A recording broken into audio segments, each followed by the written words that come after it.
Hi, I'm Ranveer Brar and I'd like to think that food is my window to the world. Food is the lens that I see the world, its history, people, communities, cultures through.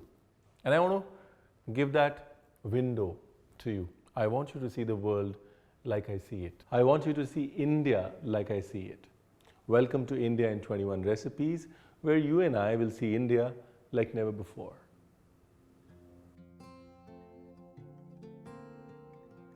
So let me tell you about a really small region of India, which is one of the smallest union territories. It was under the French occupation for a really long time, and what I'm going to cook today is an amalgamation of what we picked up from the French and what they left behind. I'm going to cook a bouillabaisse, a Puducherry Bouillabaisse. So bouillabaisse is a classic stew from Marseille, from southern France. It's a Provençal fish stew. Bouilla means boil, bouille, and baise means to braise. So it's basically a boiled and braised concoction with seafood. So a typical fishing village would take all the fish that weren't sold, put it in a pot boiler and boil and braise it, and then sometimes leave the fish inside, sometimes just strain the fish and have the soup separately and the fish separately. When the French came to then Pondicherry, now Puducherry, they realized that it was nothing but a big, large fishing village. And with the seafood that was available, they wanted to create something that was comfortable to them. So bouillabaisse then traveled thousands of miles and translated into this beautiful dish that I'm going to make, you're going to learn, and you're going to want to make for sure. The onions are taller, so the Swiss Modern Santoku helps me navigate with chopping better. Also, because I don't really need to rock the knife, I just need to slice. A Santoku works really well. You could say that a Santoku is a typical slicing knife. So you just go up and down and with a little bit of forward-backward motion, no rocking at all, and you get what you want. So anything Provençal has to have tomatoes, right? So while the choice of vegetables is up to you, tomatoes are a must. I mean, when you travel down south of France, south of Italy, south of Spain, tomatoes automatically get added to the culinary repertoire. You know, I've been a Victorinox chef for a really long time, but one of the most fascinating designs that I find is the Rex peeler. It's just so simple, easily constructed, nothing extra, ergonomic, comfortable, and a 75-year-old design.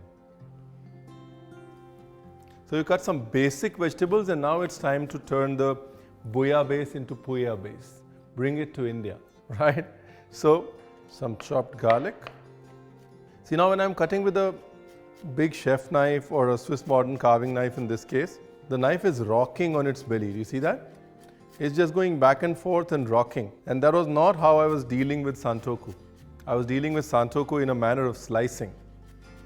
So whenever you need to slice or you need to cut something that has a thick girth, you would use a Santoku. Whenever you need to chop or you need to cut something fine by rocking your knife, you would use a chef's knife or a carving knife. So here go all the aromatics. Now let's cut some fish. A larger blade knife works best for big pieces. I'm pinching the knife from here, just going back and forth. I'm not pushing it down, I am slicing it.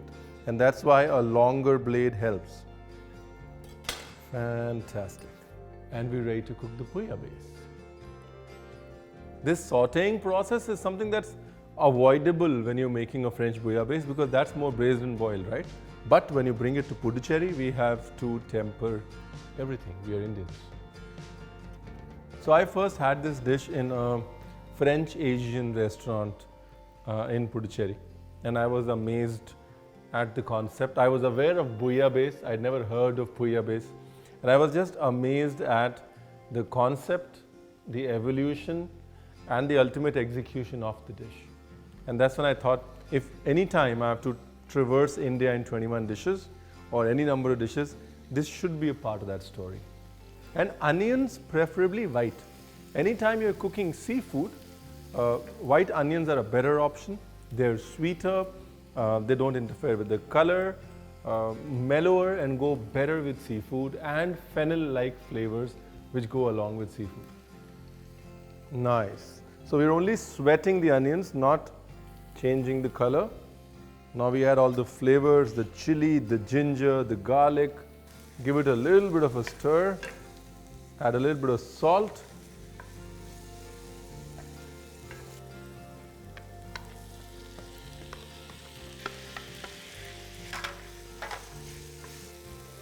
A little bit of Indianness.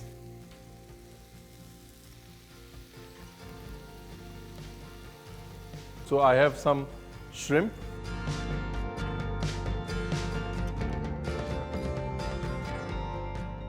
Some bay leaf and star anise.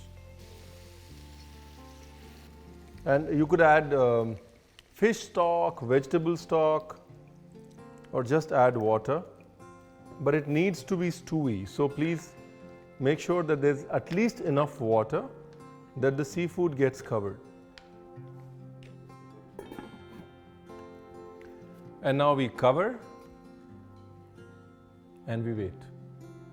So the idea is not to wait for long, to cook it at a slow heat. The only thing that we're waiting for is for the clams to open and pop, right? By the time the clams open, the fish is already cut into small dices, it will cook. The shrimp will cook really, really fast. After that, I'm going to show you a trick which is very typical to a bouillabaisse, but then translated in the Indian way into a bouillabaisse. Till then, we wait. Nice. So like I said, a good sign is to just watch out for the clams. When the clams pop open, the dish is done. Do not overcook your seafood. The chili, the star anise, the freshness of coriander. This is France comes to India. In fact, it's not just France. I mean, a lot of European trade down south or colonization created these small pockets of influence which are an interesting topic of study. The Portuguese in Goa, the French in Puducherry, the British in Kolkata. They've left these pockets that, for me as a student of cuisine, are extremely interesting. Sometimes keep me awake at nights. So another trick that is used in Provençal region is something called a rouille, which is like a potato mayonnaise. The potato mayonnaise is created, spread on French bread, and then had with the soup. It's dipped into the soup, had with the soup. The bread and the rouille, the potato mayonnaise, thickens the soup. Now in Puducherry, they did not want to do so much work, so they just said, okay, if need be, we're just going to grate some potatoes in our soup and make it thick. So we're going to do just that.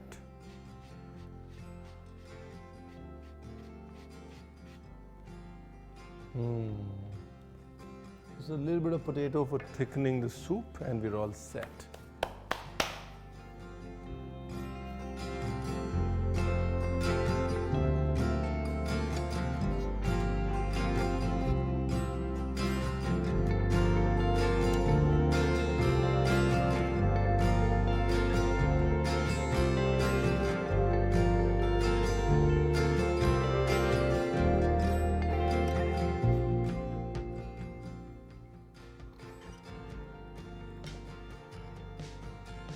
You know, I traveled back in time, and I traveled from the coasts of southern France to the fishing villages of Puducherry just through a dish. That's why I said a dish is a window to an entire world. And I look forward to sharing more dishes with you. Stay tuned to India in 21 Recipes.